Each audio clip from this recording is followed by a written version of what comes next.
है कि हर इंसान के प्यार विच जदों दूसरे का प्यार आता है तां ही वो रंगिया जाता है। जां ते माड़ा बन जाता है तो चंगा बन जाता है। दूसरे का प्यार ही उसनों रंगता है। अगर किसी के प्यार विच किसी अच्छे का प्यार मिल जाता है, किसी अच्छे कारीगर का, किसी अच्छे गुरु महापुरुषों का प्यार आ जाए और वो उसके हुक्म विच लेके आ जाए, अपने आप को उसके अधीन कर दे, तो कहते हैं उस जीव की बहुत कीमत हो जाती है। कहते हैं जिस तरह मिट्टी जी है पैरों थले रुलदी किसी काम की नहीं होंगी, उस मिट्टी को कुम्हार उठ के लेके आता है और वो मिट्टी उससे अर्पण हो जाती है और उस मिट्टी को पानी पा के उसको गुन के उसके बर्तन तैयार करता है। एक उस कुम्हार का प्यार है, उसको रखता है और ज्यों ही वो अपनी मन मर्जी के नाल उसके विच अपना प्यार पाता है और उस बर्तन को अच्छी तरह चक गुन के मिट्टी वो बर्तन तैयार करता है। फिर उन्होंने आवे दे विच आवा भाव जिथे अग बल रही होती है उस आवे विच पा के उस बर्तन को पकाना है। जिस वेले बर्तन पक जाता है तो उस बर्तन को रंग ला के सजा के बाजार में जाता है तो वही मिट्टी इतनी कीमती बन जाती है कि लोग उस वाल देख देख के उसकी कीमत अदा करके उस बर्तन को अपने घर में ले जाते हैं। इसी तरह महाराज कहते हैं जिस दे विच भी किसी गुरु का, किसी सतगुरु का, किसी अच्छे पुरुष का प्यार आया है उसका जीवन धनवान बन गया। कहते हैं कि जिस तरह कई माली जाता है फुल तोड़ने वास्ते, उन्होंने कई फुल जितने वो इतने ठीक नहीं होंगे, लेकिन वो माली उन्होंने उस फुल भी उन्होंने फुलों में प्रयोग करके एक सोहना जिहा हार तैयार कर देता है। जिन्हें सोहना जिहा हार तैयार कर देंगे कहते उस माड़े फुल की भी कीमत पै जाए। इसी तरह महाराज कहते हैं जिहड़ा सतगुरु दुनिया के जीवन के गुरमुखा प्यारियां के विच अपना प्यार भरता है, अपनी शब्द की डोरी के विच उन्होंने परो लेता है, अपना प्यार देता है। जिस वेले वो गुरमुख जाते उन्होंने हृदय में वो प्यार जाता तो कहते हैं लोक ते परलोक के उस गुरमुखा की कीमत पैनी और वही महान बन जाते। कहते जिस तरह एक बांस है, बांस को किसी कम का नहीं, लेकिन जानने वाला ज्ञानवान पुरुष उस बांस को कुट के लिया है, उस बांस के विच शेप करके ਉਹਦੇ ਵਿੱਚ अपनी कारीगरता के नाल उसनों ऐसा बनाता बंसरी बना देता है। जदों मुख ते टकाना है तो अनेक प्रकार की आवाज़ निकल रही। इसी तरह साडा जीवन भी दूसरे के अधीन है। सानू परिवार का प्यार मिलता है, दुनिया का प्यार मिलता है, जैसा जैसा भी प्यार मिलता है वैसे जैसे असी बन जाना है। और संसार के प्यार ने सानू की बख्शिया ज्यों ज्यों असी चलते गए मंगते तो खुशियां सी, लेकिन गमां दे विच साडा जीवन विचरदा है। दुखों और गमां दे विच असी जीवन को गुजारते रहे ते सोचते रहे जिवें किसी महापुरुष ने कहा सी, जां कुआरी तां चाओ ब्याही तां मामले एहो पछोताओ वत कुआरी ना जी। जदों मैं कुआरी सी मेरे दिल में चाह सी कि मेरा ब्याह हो जाए और मैं खुशियां माणांगे, अपनी जिंदगी दी खुशियां लुटांगे। पर जो ब्याह हो जाता है, ब्याह तो बाद मामले पै जाते हैं, वही सिर ते बोझ आ जाता है। तो कहते ने फिर सोचती है कि ये नालों तो मैं कुआरी ही चंगी सी, उदों मैं ज़्यादा खुशियां माणदी सी, पर हुण हो कुछ नहीं सकता। तो कहण तो भाव है संसार के दुखी जीवां नूं, कल्पदे हुए जीवां नूं गुरु महाराज ने कहा कि हे दुनिया के सताए हुए लोगों, तुसीं मेरे पास आओ, मैं तुहानूं सुख देना। भाव मैं तुहानूं उस आत्मा नाल जोड़ना हाँ जिसकी तुसीं अंश हो, जो आनंद स्वरूप है। संसार जिसके नाल जुड़िया है उन्हां दे विच देखण नूं तां खुशी मिलदी है, देखण नूं तां खुशी नज़र आती है, लेकिन व्यवहार के विच उन्हां दे विच वो भाव नहीं। लेकिन सतगुरु जिस आत्मा दे आनंद नाल सानूं जोड़दे ने, महाराज कहते ने वो आनंद स्वरूप है। जे जेड़े गुरमुख प्यारे उस साधु उपदेश के नाल जुड़ के उस सच्चे नाम की कमाई करते हैं, सच्चे नाम की डोर विच परोए जाते हैं और गुरमुख बन के उन्होंने जीवन धन हो जाता है और वही दुनिया में महापुरुष कहलाते हैं। स्वामी विवेकानंद जी ने भी सतगुरु ने किस भक्ति के रंग रंगिया, अनेक महापुरुषों ने रंगिया। साडा इतिहास दसदा है कि एक बार गुरु महाराज जी के चरणों में एक सीधा साधा आदमी आ जाता है। वो दिल में एक गल आ गई कि मैनू भी कोई सेवा मिल जाए। तो कहते ने इतना सीधा सी कि उसमें ये पता नहीं सी, कुछ पता नहीं सी और सेवा करता पर सेवा कोई मिलती नहीं। सोचते मैं केड़ी सेवा करा, जिस भी सेवा बारे पासे ख्याल करता कि मैं कारण नहीं। अचानक गुरु महाराज जी ने अपने ड्राइवर ने कहा कि हरनाम सिंह असी किते जाना है, तुसी गड्डी तैयार करो, विच पानी वगैरह पा लो। उसके मन अंदर आया कि जेकर गुरु महाराज जी की गड्डी जी है पानी पीती है तो पट्ठे भी खाती है।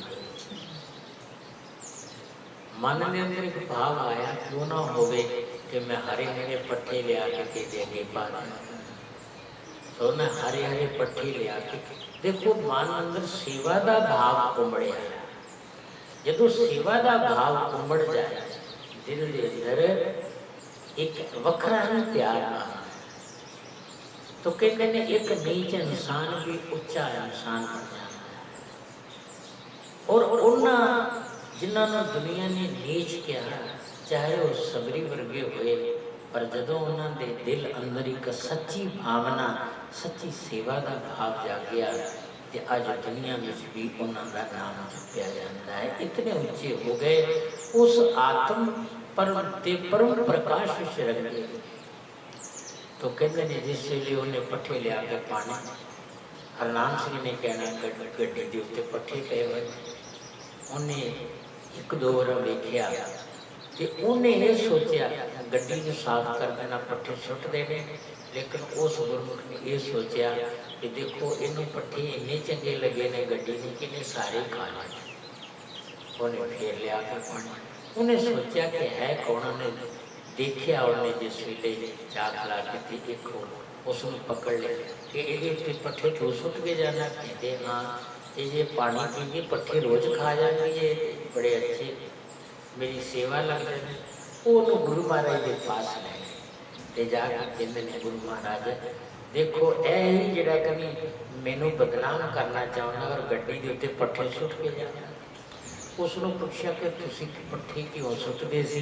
वो कह लगा गुरु महाराज तुसी क्या सी कि गड्डी विच पानी पा, ते मैं सोचा कि जेकर गड्डी पानी पीती है तो पट्ठे भी खाती होएगी। तो कहते ने ये दिल अंदर भाव आया सी तां मैं पट्ठे लिया के पाना।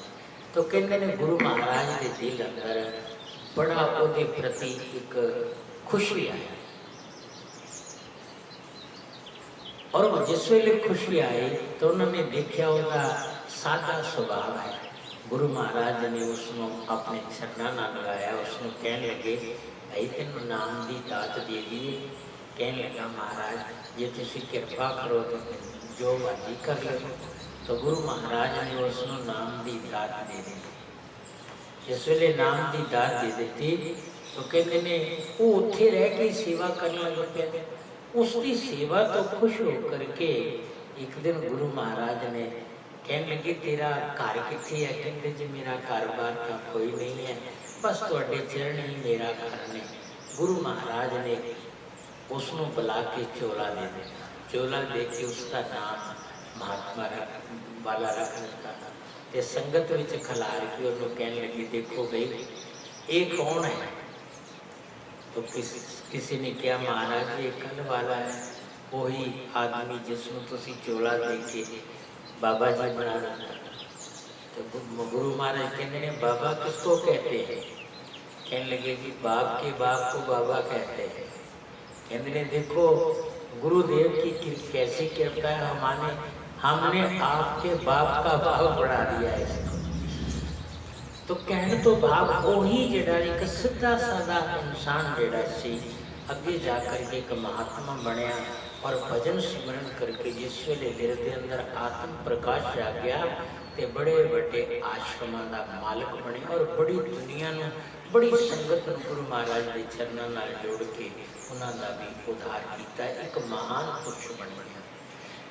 पर कदों जदों उसके प्यार में सतगुरु का प्यार जुड़ जाता है और वो इंसान अपना समर्पण भाव गुरु महाराज दे कर जाता है तो ताई महापुरुषों ने कहा सी मन बेचे सतगुरु के पास इस सेवक के काल। गुरु की मत तू ले आने भगती बिना डूबे बहुत सियाने। गुरु की मत नूं धारण कर एक भक्ति तो बिना बड़े सियाने सियाने भी जिहड़े वो डुब जाते हैं। वो भी अपने आप का सुधार नहीं कर पाते पर जिन्ना गुरमुखा सच्चे सतगुरु का प्यार मिल जाता है वो इंसान लोक ते परलोक विच उन्हां दा जीवन चमकदा है। गुरु पातशाह कहते हैं गुरु नानक देव महाराज जी लोक सुखिए परलोक सुहेले नानक हर प्रभु आपे मेले। जिस दे उत्ते परमात्मा कृपा करता है उसनूं की देता है। जिस दे उत्ते परमात्मा खुश होंदा है कृपा करता उसनूं की देता है। तो कहते ने परमात्मा उसनूं गुरु नाल मिलांदा है सतगुरु नाल मिलांदा है। तो सतगुरु उसकी कृपा करके उसके जीवन को महान बना देता है। ताही सुंदर भाव प्रगट किया सी ये सतगुरु जेकर मैं तेरी शरण में आया हाँ मेरे इस प्यार दे विच दी कीमत तां ही पै सकती है जेकर तेरा प्यार मेरे प्यार विच आ जाए। मेरे प्यार विच प्यार तेरा आ जाए मेरे प्यार विच प्यार तेरा आ जाए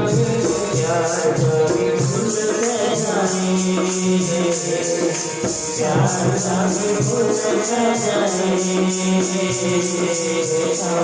कभी भूल जाए प्यार कभी भूल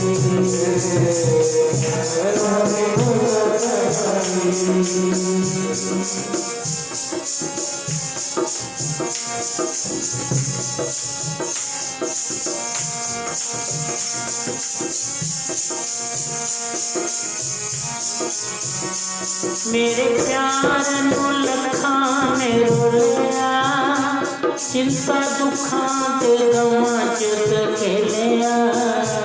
मेरे प्यार नू लखां ने रोलिया चिंता दुखां ते गवां च खेलिया।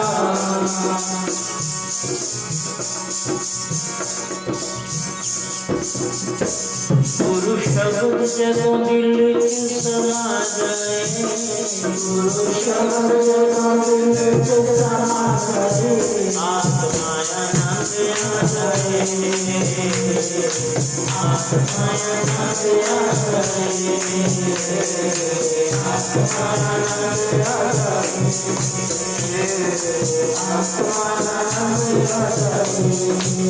बड़ा सुंदर भाव खींचे कहते हैं इस दुनिया में हर कोई बेगाना है, अपने अपने रिश्तियां नाल रिश्ता संबंध है, मुंह तो एक दूसरे के नाल नाता जोड़ते हैं।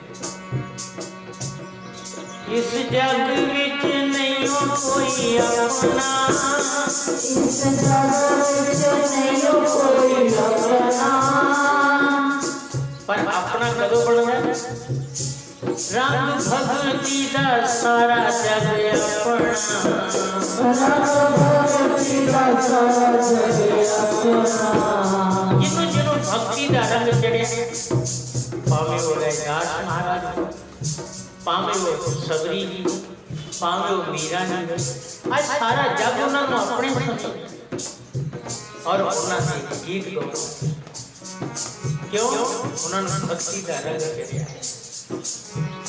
रंग भक्ति का सारा, रंग भक्ति का सारा जग अपना, रंग भक्ति का सारा जग अपना, रंग भक्ति का सारा जग अपना, रंग भक्ति का सारा जग अपना।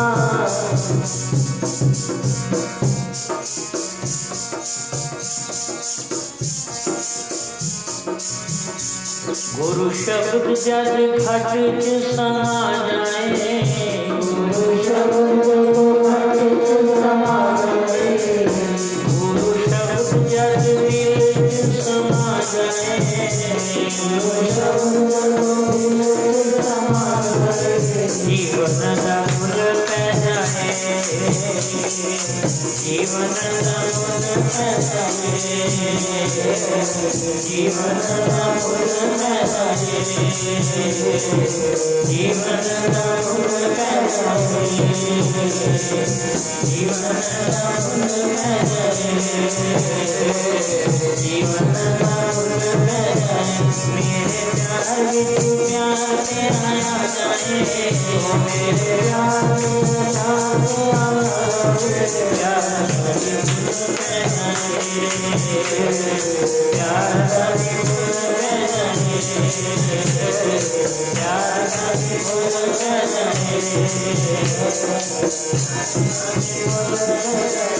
दिल विच गुरु मूरत समा जाए, दिल विच गुरु मूरत समा जाए, दिल दा मुल पै जाए,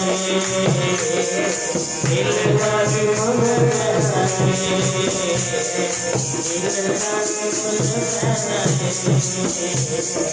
दिल दा मुल पै जाए। इस करके गुरुमुखो आप बहुत धनता के योग हो, जो गुरु चरणों में जुड़े हो और नाम की कमाई करते हो। नाम की जो जो कमाई करते हैं फिर जो साढ़े अंतर की मैल टुटती है और साढ़े हृदय अंदर उस आत्मा का प्रकाश जागता है। इन्ना कुछ कहते हुए क्षमा दे जाते हैं। बोलो जयकारा मेरे श्री महाराज, बोलो